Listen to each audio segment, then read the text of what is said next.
verilişimizdə xoş gördük.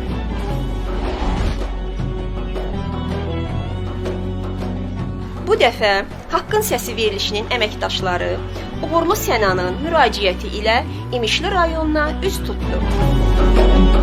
Değerli izleyicilerimiz, bugün bizim qonağımız İmişli rayonunun sakini Sənan bəydir. Sənan bəyin müraciəti üzərinə biz İmişli rayonuna gəlmişik və Sənan bəyin müraciətini, Sənan bəyin şikayətini siz izləyicilərimizə çatdıracaq. Gəlin Sənan bəylə tanış olaq. Özünüzü təqdim edin Sənan bəy. Uğurlu Sənan Ağamırzaoğlu. Sənan bəy, sizin Uğur Media verilişinin kanalına müraciət etmək məqsədiniz nədən ibarət olub? Yəni bu kanala təşəkkür edirəm ki, mən şikayətim əsasında gəliblər. Mən şikayət edən kimi maraqlanıblar. Mənim şikayətim İmişli rayon Kolxoz bazarının öz qohumum Quliyev Əziz tərəfindən şərikli alındıqdan sonra özünkiləşdirməsi tam şəriklikdən imtina edib öz əmlak kimi istifadə eləməsi və bizi şəriklikdən kənarlaşdırmasına görədir. Şərik sizlə almışdı bazarı və haçan alıbdır? Bazar hansı tarixdə alınıbdır? Nə zamandan Əziz sizlə şəriklik bağlayıbdır və saçanı şərikliyi pozubdur? 99-cu ildə şərikliyi qəbul edib bizlə bazar almağa girib 1999-cu ildən 2000-in ortasına işləmişik bir yerdə. Şərik olsa da, şərik adına olsa da heç bir şəriklik yəni gəliri bölünmədiyinə görə oradan yavaş-yavaş uzaqlaşdırılmışıq və başqa hədələrlə tam kənarlaşdırılmışıq başqa adamların hədəsi ilə. Belə bir ifadə işlətdiniz ki, hədələr. Burada sualınızda bir sual yarandı. Hədə kim tərəfindən? Bunları xahiş edir, açıqlamasını verəsiniz. Şəriklik mənim qardaşım Mirzağa Uğurluyev tərəfindən, Əzizdən bir yerdə onlar tərəfindən olub. Şəriklik bunlar ikisi arasında olub. Söhbətləri bir olub. Yəni Mirzağa Uğurluyev mənim qardaşım Quliyev Əzizdən bir yerdə şərik söhbətləri olub ki, şərik istəyəcək. Amma bir də nəsil üçün bazarı alıb bir yerdə işləyib nəsli dolandırmaq kimi qarşılarına məqsəd qoyub mənim qardaşım ki, nəsli dolandırılmalıyıq. Da burada İmişli bazarının işlədib nəsli dolandırmalıyıq. Hədə qorxuda sonradan Quliyev Əziz tərəfindən qardaşıma məhdudiyyət qoyulub və bura gəlməsinə mane olunub ki, gəlib hətta bir dəfə gəlib də polislə hədələnib Azərbaycandan çıxıb gedib. Polis gəlib qapıya ki, sizi polis rəisi çağırır, siz gəlib görməlisiniz polis rəisin. Ona görə də çıxıb gedib. O gedəndə ondan sonra da öyrənib ki, məhdudiyyət qoyulub, ondan sonra da gəlməyib Azərbaycana. Sənə çıxarılıbmı ki, qardaşınız haqqında Azərbaycana gəlsə həbs olunacaq? Siz dediniz məhdudiyyət qoyulub. Məhdudiyyət ondan ibarət ki, gəlsə həbs olunmalıdır. Var belə bir şey? Rəsmi məktub yollanmayıb, amma rəsmi qardaşım öyrənib ki, bu məhdudiyyət qoyulub. Ona görə də Azərbaycan daxil olmayıb. Və rəis də Qolavroskun Cinayət Axtarış şöbəsini yollayıb 2003-cü ildə harca gələndə, 2003-cü ildə bu şəriklikdən biraz sonra da gələndə polis rəisi Cinayət Axtarış şöbəsinin rəisini yollayıb qapıya ki, rəis sizi çağırır. Təqribən. Bu da getmədi, bildi ki, nəsə şərrənmə ola bilər. Prokurora zəng elədi. Məni prokuror getdim, qəbul elədi. Rayon prokuroru. Zəng elədi rəisə. Rəis dedi, ehtiyac yoxdur, eyb yoxdur, gəlməsin. Ondan sonra da qardaşım çıxdı, getdi. Bu belə çıxdı ki, bu qovlamaq üçün bir hədədir ki, gəlməsiz rəisin yanında nəsə tədbir görülməsin deyini bu Respublikanı tərk elədi. Prokurorun köməkliyi ilə. Rayon prokurorunun köməkliyi ilə o vaxt. Əzizin məgər əlləri bu qədər uzun idi. Əziz Azərbaycan dövlətinin qanunlarına deyil, şəxsi qanunlarla, Azərbaycanda şəxsi qanunlarla fəaliyyət gözə qeyri-qara qüvvələrlə işləyirdi. Dediyinizdən belə çıxır. Bununla bağlı qardaşınızın hansısa bir hüquq mühafizə orqanlarına müraciəti olubmu? olmayıb, hüquq mühafizə orqanları olmayıb, çünki ən yuxarı səviyyədə bunun adamları olduğuna görə, hətta bir dəfə gedəndən sonra burada bir neçə il sonra zəng eləyib əzizə ki, bu nə haqq hesabda, bunu niyə eləyirsən? Bu deyib ki, mən prezidentə də yazmış olsam, müraciət eləmiş olsam, bu hadisəni araşdıracağam, haqqını tapacağam yerin. Əziz isə cavabında deyib ki, qardaşıma, bu ölkədə ölkəni prezidenti yox, qayalar idarə edir. Hətta bəli, ona görə də qardaşım heç kimə müraciət etməyə lüzum görməyib. O qayalar da bu günləri olmadığına görə cənab prezident bütün qayaları yıxdığına görə indi müraciət etmək indi vaxtıdır. Mənə elə gəlir ki, ona görə indi müraciət edirik bu neçə illər keçdikdən sonra. Dövləti qayalar idarə edir. Demək, bildiyim qədərilə kolxoz bazarı Əzizə məxsusdur və o MMC-dir ora. Deyilmi? Hüquqi şəxsdir. Demək, əgər qayalardırsa, belə çıxır ki, onda Əziz kolxoz bazarını dövlətin, prezidentin imzaladığı dövlətin ali qanunları ilə deyil, şəxsi münasibətləri ilə tənzimlədiyi qanunlarla işlədir. Bəs bununla bağlı hansısa İmişli rayonunun dövlət orqanları Əzizin bu hərəkətinə, bu bazarda özbaşınalığına işlətdiyinə, bizim çünki əlimizdə faktlar var, özbaşınalıq dediyimizdə ona görə ki, bazarda gördüyümüz qeyri-qanuni, qanunsuz hərəkətlərlə rastlaşmışıq. Onunla bağlı nəsə bir addım atırlar, nəsə Əzizə bir o qara qaş gözünə bir toxunurlar onun. Yox, hələ ki elə bir şey görmürük. Yəni ona görə ki, o qayaların kölgəsində çox yatıb, hələ ki yatmağa elə bir davam edir, yəqin ki. Görək, indən belə biz də bunu işlandırmaqda məqsədimiz odur ki, devlət bunun hərəkətlərindən xəbərdar olsun. Yəqin ki, var, müəyyən qüvvələr var. Onları da yəqin ki, nə yoldansa yayındırır fikrin. Biz bunu media çıxartmamız məqsədi odur ki, bu tam müəyyən adamlar bundan xəbər olsun, prezidentimizin xəbəri olsun bu barədə.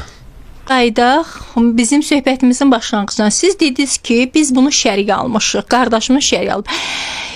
Siz şərik aldığını təsdiq edən sənədlər, sübutlar, yaxud şahidlər vardırmı? Siz, yəni, bəlkə elə siz deyirsiniz, amma Əziz etiraf edir ki, bu mən öz pulumla almışam. Bunu təsdiq edəcək əlinizdə bir faktlarınız vardırmı? Yox, biz onu o vaxt alanda heç bir sənədləşdirməmişik, bir qohum kimi şərik, maliyyə yardımı, vəsaiti, köməkliyi ona görə eləmişik ki, burada qohumluğa görə heç bir şəriklik sənəti ehtiyac yoxdur. Bir adamlardan olsun, kifayətdir. Yəni şəriklik sənəti olmayıb, təəssüf ki. Amma bunu bütün rayon cəmaata, bütün o vaxt ki, 99-2000-ci ildə o hadisə olanda ki, biz o bazarı almışıq, orada işləyən hamısı məlum oldu ki, biz onu şərikli almışıq, işlədirik. Yəni, sonrası bizim orada aralaşmamız müəmmal oldu. Heç kim də bilmədi ki, niyə görə aralaşdıq. Qohum arasında söz-söhbətdə heç o qədər də işıqlandırmadıq ki, cəmaata ayıbdır. Bu vəziyyətə çatdı ki, bu adamları bu işə bu cür cəlb eləməyin işıqlandırmadıq heç bir şeyə. Ona görə ki, adamlara görə. Amma bunu bir neçə adamdan soruşsuzda təsdiqləyər ki, bu bazar şərikli alınıb. Xalq bilir, bütün İmişli rayon xalqı bilir ki, bu şərikli alınıb o devirdə. Bunun bir neçə şahid də tapa bilərsiniz ki, yoxlaya bilərsiniz ki, soruşa bilərsiniz ki, bu belədir, həqiqətən. Siz dediniz şahidlər var. Siz o şahidlərin adını çəkə bilərsiniz? Şahidlərdən biri mənim də, onun da qohumu Murad şahidlik eləyə bilər, Tofiq eləyə bilər.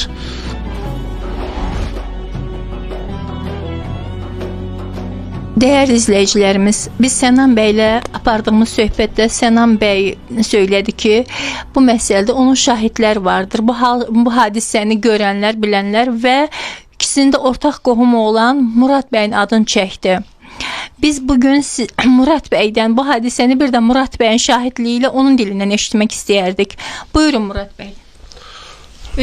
Özünüzü təqdim edin. Uğurluyum Murat Tarverdoğlu. Mən bu söhbətdə bəli, eşitmişəm də, görmüşəm də, hətta ki, bunlar əziyyət çəkiblər. İkisi də qohumumdur, canımdır, ciyərimdir, amma mən düzü deyəcəm, mənim üçün fərq eləməz. Kişilərin haqqı batıb. Bəli, batıb. Adı çəkilmir. Lazım gələndə nədənsə də istifadə edir, amma xəbər yoxdur ki, ən böyük vasitə Allahdır. Yaxşı olar inşallah.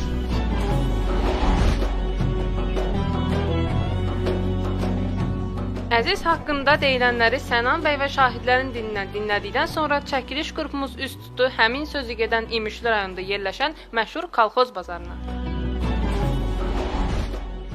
İlk qarşılaşdığımız mənzərə heç də ürəkaçan olmadı.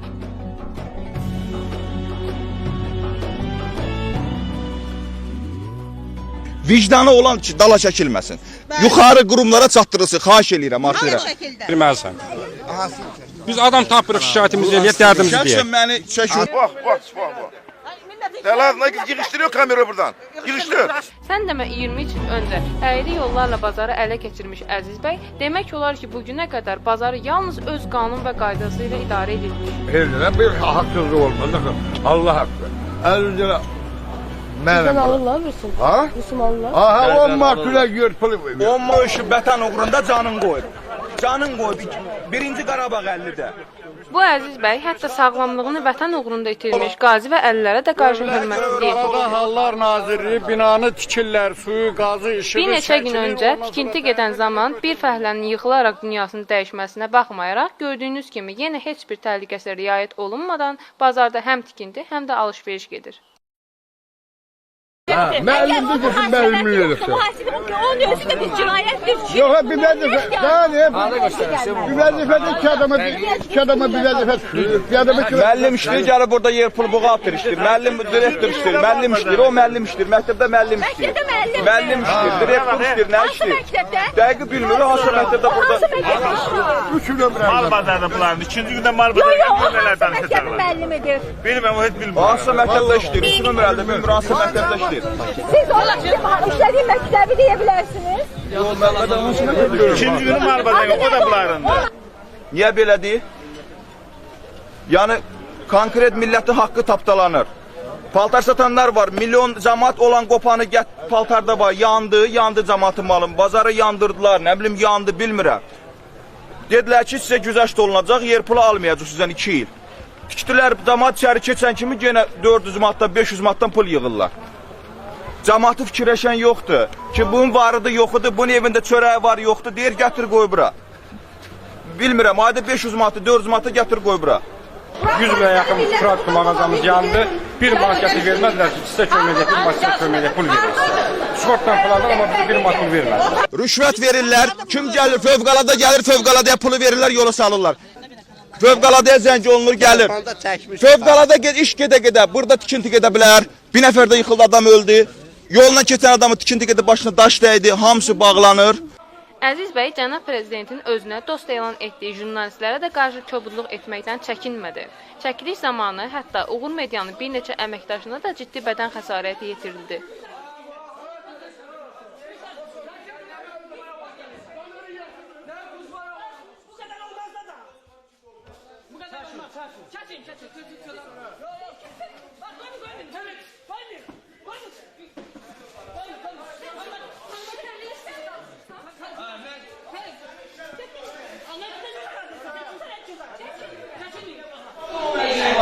Amma mənim lüksüm yoxdur. Sənin vicdanın olmalı.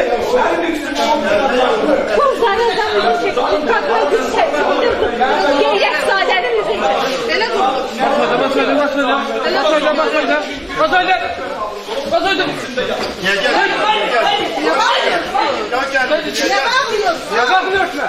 Niye bağırıyorsun? Ha? Köpek patarlısın. Köpek patarlısın. Kapını gör. Kendi kaldı tek başına. Koyun bakalım. Koyun. Koyun. Koyun.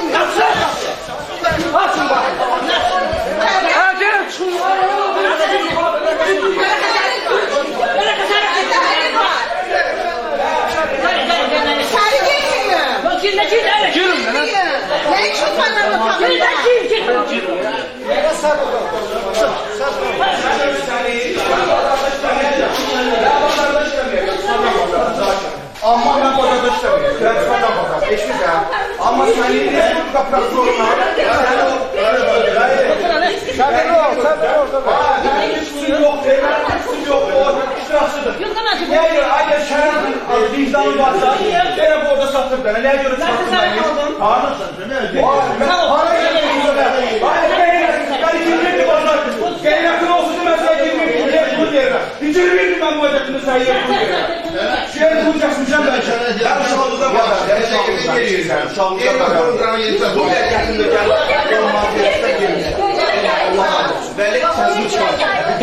Sen ben çıkartmağına böyle sefer yol veriyorsun. Böyle sefer yol veriyorsun.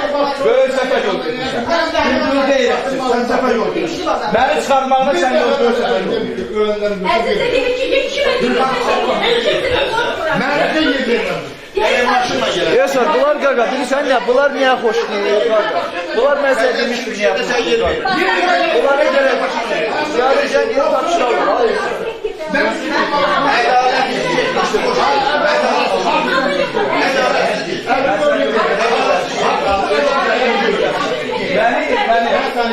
Ben seni tanıyorum.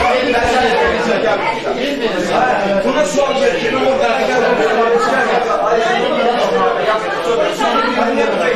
Haksızlık görür. 50 ödeli. Haksızlık görür. Ben seni tanıyorum. Buna sual verir. O zaman Qarabağ müharibəsi veteranıyam. Sonra qulluq eləmişəm. Azərbaycanın milli qəhrəmanı Əliyev adına Bakıyev döyüşmüşəm və Əliyevlə döyüş yoldaşı olmuşam. Bir cəbhədə döyüşmüşəm. Demişsiniz Ha, vermirlər.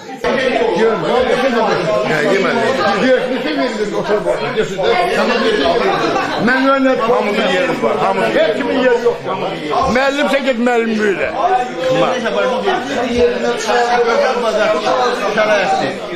Düzdür, yerləşə bilmirlər qısa tərəfə. Özləri istəyirlər maşınla düşərlər. Maşınsız, mən onların hər birinə yer verirəm, yerləşdirirəm, polka verirəm, tutarsınlar.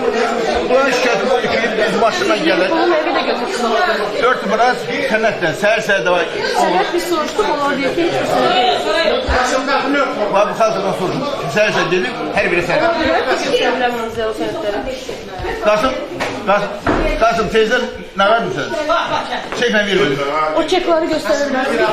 Hamı göstərir, çeklə hər bir şey çeklə həll olur. Başqa bir şey ola bilməz. Çünki bunların şikayəti var. Narahatçılıqları var. Ona görə də... Yox. Çek vermiyor. Çek Siz yok. ödediğiniz pulun mukabilinde hiç bir kəbis almırsınız. Yox. Belə çıxır ki, vergiden yayınmadır. Ne kadar pul ödüyorsunuz? Biz ofis götürürük, gündəlik götürürük. Bir də çek çimdə. Gəlmişəm, dedim kimin çeki lazım verim. Yok, kime lazım da değil. Kanuni şekilde siz Kanuni vermelisiniz. şəkildə, gündəlik Yani götürürük. kime çek lazımdır?